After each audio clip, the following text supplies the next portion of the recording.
Chapter 13, The Divine Giving. Giving and accepting. In the last two chapters we have considered the principle of the forgiveness of sin, and having laid this foundation, I would now direct attention to the working of the same principle in other directions. In its essence, it is the quality of givingness, free giving, having simple accepting for its correlative, for the clear reason that you cannot put a man in possession of a gift if he will not take it. Now a little consideration will show us that free giving is a necessity of the very being of the all-originating Spirit.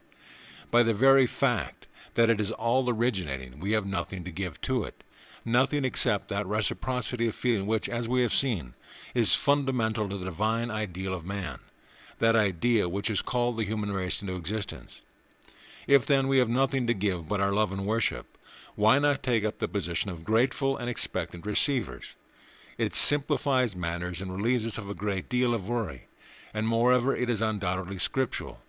The reason we don't do so is because we don't believe in the free giving, and consequently we cannot adopt a mental attitude of receiving, and so the Spirit cannot make the gift. Material obstacles. If we seek the reason why this is so, we shall find it in our materialism, our inability to see beyond secondary causes. We get things through certain visible channels, and we mistake these for the source. The things I possess I got with my money, and my money I got by work. Of course you did. God doesn't put dollars or banknotes into your cash box by a conjuring trick. God makes things generically, whether it be iron or brains, and then we have to use them. But the iron or brains, or whatever else it may be, ultimately proceeds from the all-creating Spirit. And the more clearly we see this, the easier we shall find it to go direct to the Spirit for all we want. Easy solution. Then we shall argue that, just as the Spirit can create the thing we desire, so it can also create the way by which that thing shall come to us, and so we shall not be bothered about the way. We shall work according to the sort of abilities God has bestowed upon us, and according to the opportunities provided. But we shall not try to force circumstances or do something out of our line. Then we shall find circumstances open up and our abilities increase, and this without putting any unique and undue strain upon ourselves, but on the contrary with a great sense of restfulness. And the secret is this: we are not bearing the burden ourselves. We are not trying to force things on the external plane by our subjective powers, nor yet on the subjective plane by trying to compel the Spirit. Therefore, through diligence in our calling, we are at rest, and the foundation of this rest is that we believe in a divine promise, and the promise is in the nature of the divine being. Promise and faith. This is why the Bible lays so much stress upon the idea of promise. Promise is a law of creative power simplified to the utmost simplicity. Faith in a divine promise is the strongest attitude of mental affirmation. It is the affirmation of the desire of the creative Spirit to create the gift, and of its power and willingness to do so, and therefore of the production also of all means by which the gift is to be brought to us. Also it fixes no limits, and so does not restrict the mode of operation, and thus it conforms exactly the principles of the original cosmic creation, and so the whole universe around us becomes a testimony to the stability of the foundation on which our hope is based. This reference to the cosmic creation as bearing witness to the ground of our faith is of constant recurrence in the Bible, and its purpose is to impress upon us that the power to which we look to that power, which is the beginning, made the heavens and the earth. The reason why this is made the starting point of faith is that we start with an undoubted fact: the universe exists. Then a little consideration will show us that it must have had its origin in the thought of the universal Spirit before its manifestation in time and space. So that here we start with another self-evident fact, and these two obvious and incontrovertible facts supplies with premise from which to reason. So that knowing our premise to be true, we know that our conclusion must be true also. If we only reason correctly from the premise, this is the logic of it. Then the reasoning proceeds as follows. In the beginning, there was no antecedent conditions, and the whole creation came out of the desire of the Spirit for self-expression. By the nature of the case, the conception of the existence of any antecedent conditions is impossible, and so we see that creation from within, as distinguished from condition and construction from without, has the entire absence of predetermining and limiting conditions as its distinguishing characters. Then our thought, inspired by the promise, is, so to say, reflected back into the mind of the universal spirit in direct relation to ourselves, and thus become part and parcel of the self-realization of the spirit in connection with ourselves personally, thus bringing about a working of the creative law of reciprocity from the standpoint of our own individuality. And because the activity thus called forth is that of the original creative energy, the first cause itself, it has unhampered by antecedent conditions, as was the original cosmic creation itself. I have gone more fully into this subject in my creative process in the individual, but I hope I have now said sufficient to make the general principle clear, and to show that the Bible promises are nothing else than the statement of the essential creativeness of the all-originating Spirit when operating in reciprocity with the individual mind. If we believe in the power of affirmation, then trust in the divine promise is the strongest affirmation we can make. And if we believe in the power of denials, then such a simple trust is also the strongest denial we can make, for, being absolute confidence, it constitutes an emphatic denial of any power, whether in the visible or the invisible, to prevent the fulfillment of the promise. Simplicity. It is for this reason that the Bible lays such stress on belief in the divine promise as the way to receive the blessing. The Bible was written for the benefit of any reader, whether learned or unlearned, and takes into consideration the fact that the latter are by far the more numerous. Therefore it reduces the matter to its simplest elements. Hear the promise, believe it, and receive its fulfillment. The fact that the statement of any truth has been reduced to its simplest terms does not imply that it cannot stand the test of investigation. All that it implies is that it has been put in the best shape for immediate use alike for those who are able, and for those who are unable to investigate the underlying principle. We press the button and the electric bell rings, whether we are trained electricians or not.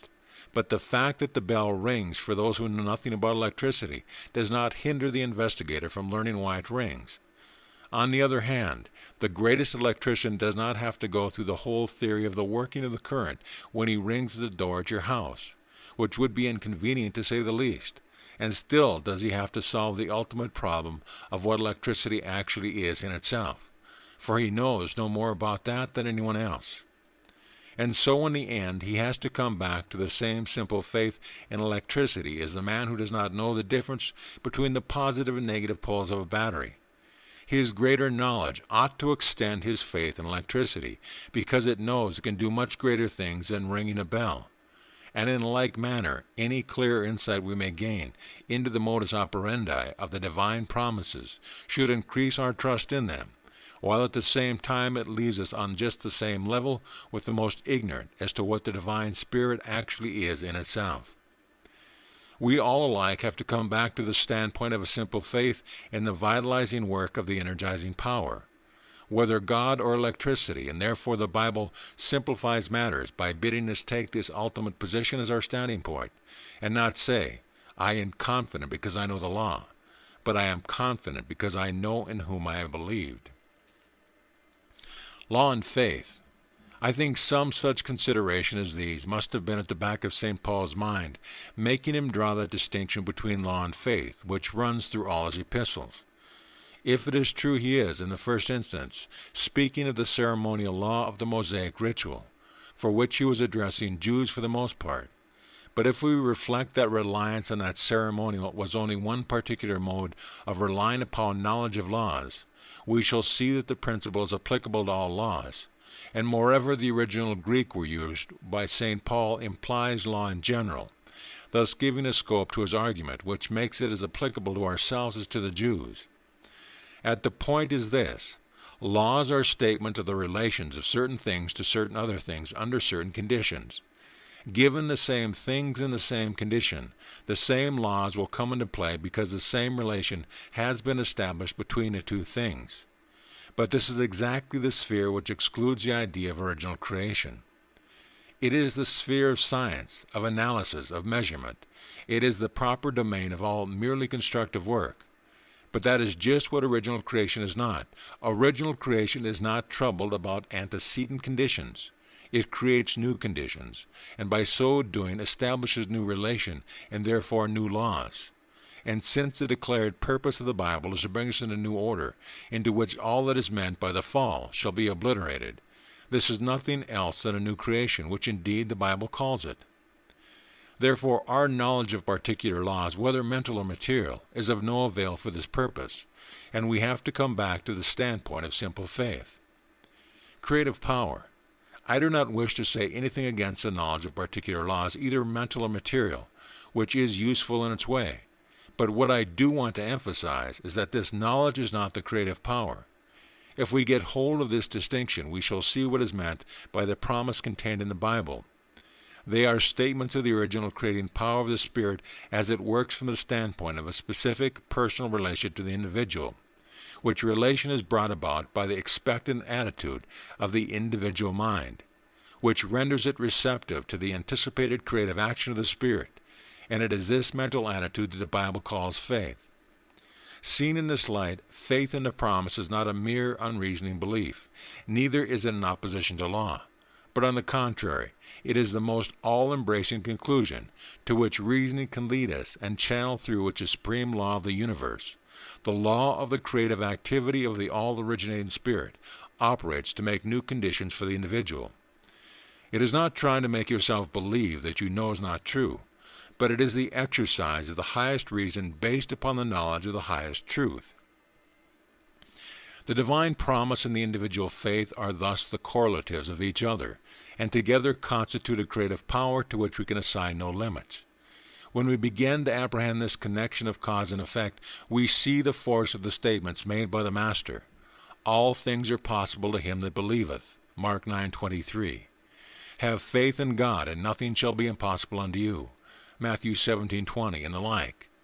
If we attribute any authority whatever to these sayings, we are justified by them in affirming that there is no limit to the power of faith, and that his declarations on this subject are not mere figures of speech, but statements of the special and individual working of the creative law of the universe.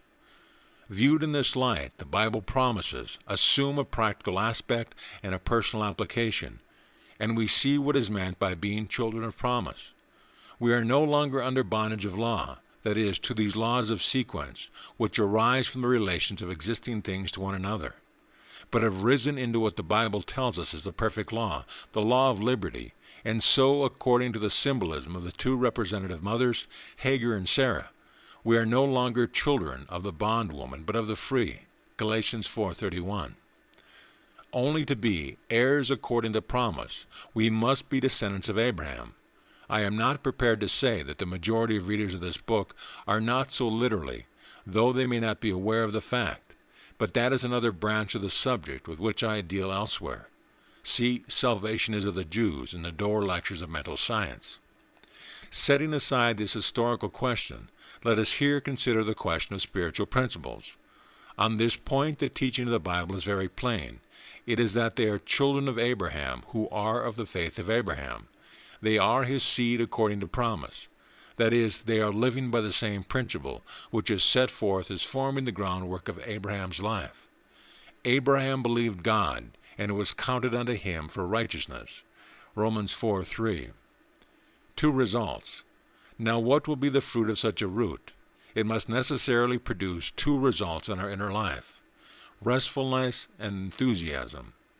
At first sight, these two might appear opposed to one another, but it is not so, for enthusiasm is born of confidence, and so also is restfulness. Both are necessary for the work we have to do.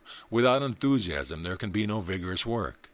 Even if attempted, it would be only at the task work, something which would have to grind at compulsory, and though I would not deny that a certain amount of good and useful work may be done from a mere sense of obligation, still it will be of a very inferior quality to what is done spontaneously for love of the work itself.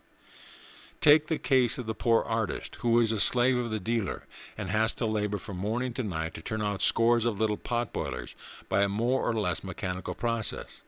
If he was a born artist, the fact will assert itself in spite of the conditions, and even the pot boilers will have some degree of merit. But put the same man in a more favorable circumstance, where he is no longer restricted by trade requirements, but is allowed to give full scope to his genius. Then the artist in him rises up. He creates his own vision of nature, and masterpiece comes from the brush. This is because he is now working from enthusiasm and not from compulsion. It is also because he is working with a sense of restfulness. He is no longer obliged to turn out so many potboilers per week to meet the demands of the petty dealer, but can take his own time and choose his own subject and treat it in his own way. Then the business side of his work will be negotiated for him by the big dealer, the man who also is an artist in his own way and knows the difference between the production of spontaneous feeling and mere mechanical dexterity, and who finds his own profit in helping the artist to maintain that freedom from anxiety and the sense of compulsion, without which such high-class works as the big dealer's business depends on cannot be produced. Now this is a parable. God is the big dealer, and his best work through man is done for love and not by compulsion. And the more we realize this, the better work we shall do.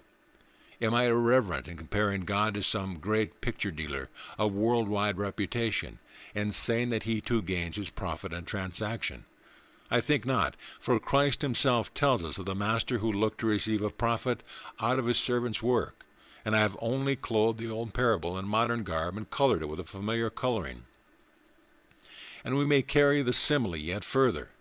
The great dealer knows how to place the masterpiece in which he deals. He is in touch with connoisseurs with whom the artist cannot come in contact. And if the artist had to attend to all this, what would become of his creative vision? How do you manage to paint such exquisite pictures? It was once asked of Corot, and he replied, "I dream my picture, and afterwards I paint my dream." The true artist dreams with his eyes open, looking at nature, and it is because he thus sees the inner spirit of her beauty through its external veil of form that he can show others that they cannot see unaided by themselves. This is his function, and the large-minded dealer enables him to perform it by taking the business side of the matter in hand in a generous spirit, combined with shrewd knowledge of the market, and so leaves the painter to his proper work by seeing his vision of nature and interpreting it by his individual method of interpretation. So with the divine healer, he knows the ropes. He has command of the market, and he will deal in a liberal spirit with all who place their work in his hands. Let us then do diligently, honestly, and cheerfully the work of today, not as serving a hard taskmaster, but in happy confidence we had never dreamt of, and open up fresh avenues for us where we saw no way. You are the artist, and God is your honest, appreciative, and powerful dealer. Liberty. But what else is this exact exchanging the burden of law for the peaceful liberty of faith and divine goodness, the all-givingness of the Heavenly Father? To attain this is far better than puzzling our brains over abstruse questions of theology and metaphysics. The whole thing is summed up in this. If you take your own knowledge of law as a starting point of the creative action in your personal life, you have inverted the true order, and the logical result from your premises will be to bring the whole burden upon yourself like 1,000 bricks. But if you take the all-givingness of the creative spirit as your starting point, then everything else will fall into a harmonious order, and all you will have to do is receive and use what you receive, asking divine guidance to use it rightly. You throw the burden on whichever side you regard as taking the initiative in your personal creative series. If you take it, you make God a mere impersonal force, and ultimately you have nothing to depend on but your own unaided knowledge and power. If, on the other hand, you regard God as taking the initiative by an all-givingness peculiarly connected by yourself, then the action is reversed, and you will find yourself backed by an infinite love, wisdom, and power. Of course, there is a reason for these things, and I have endeavored to suggest a few thoughts as to the reason. But the practical advice I give to each reader is, stop arguing about it. Try it, my boy, try it, my dear girl, for the promise is, let him take hold of my strength, that he may be at peace with me, and he shall make peace with me. Isaiah 27:5. End of chapter.